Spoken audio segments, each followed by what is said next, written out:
So now that we have our project set up and we've imported all of our artwork, let's talk about how Unity works with textures. Since we've set this project up to be in 2D mode, Unity is automatically going to import all of our artwork as sprites. If we go into the sprites folder and click on the first item, chair, you'll see that there's a preview of the actual sprite and we have all of its properties and settings. We're going to go into this in a little bit more.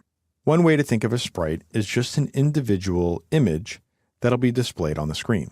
When it comes to sprite sheets, these are collections of sprites that are put together into a single texture.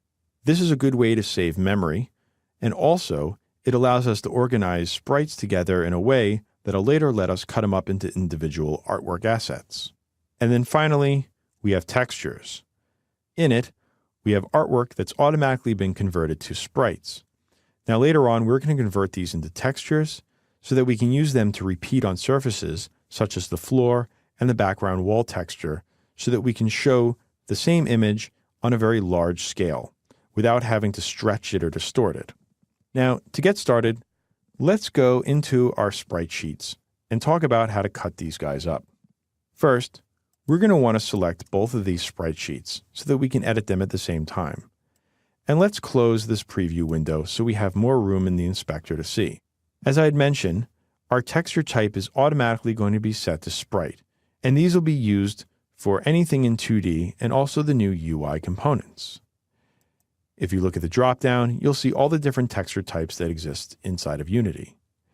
If by any chance, when you've imported stuff, it accidentally gets converted to a texture, you may not have set the game to be in 2D mode. Next, we have sprite mode. By default, it's set to single. Since both of these are sprite sheets, we're going to change them to multiple. Next, we have our pixels per unit.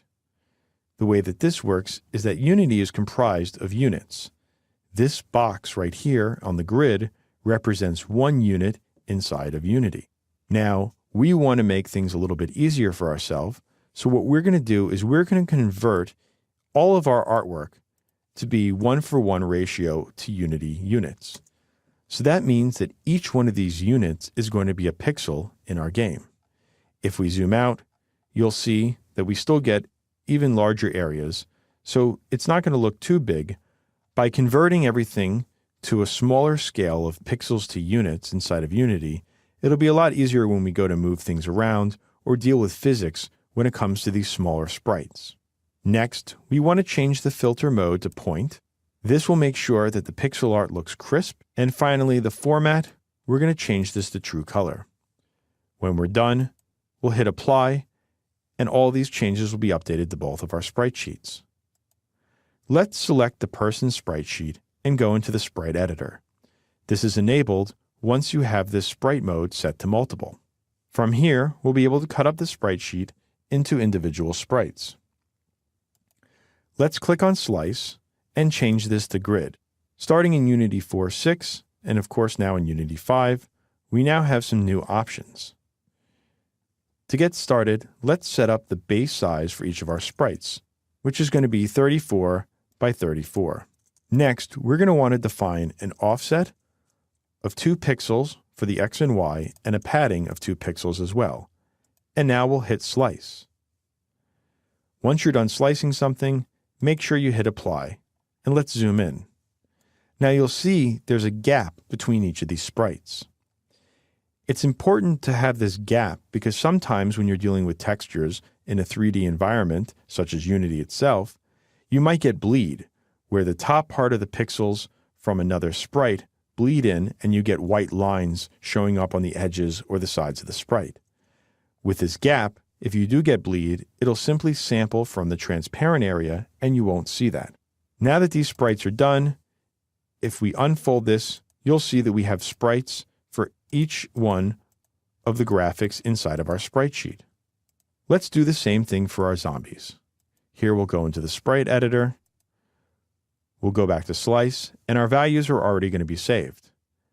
At this point, we can hit Slice and Apply, and our zombies will now be cut up. Next, let's move over to the sprites in our folder. Now we're going to want to set the same settings we did before. We're going to convert the pixels to units to 1, We're going to change the filter mode to point, and we're going to change the format to true color.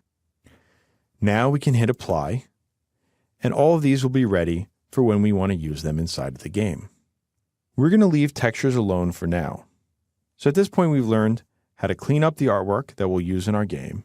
And next, we're going to talk about how to take loose sprites like this and make it more efficient inside of Unity.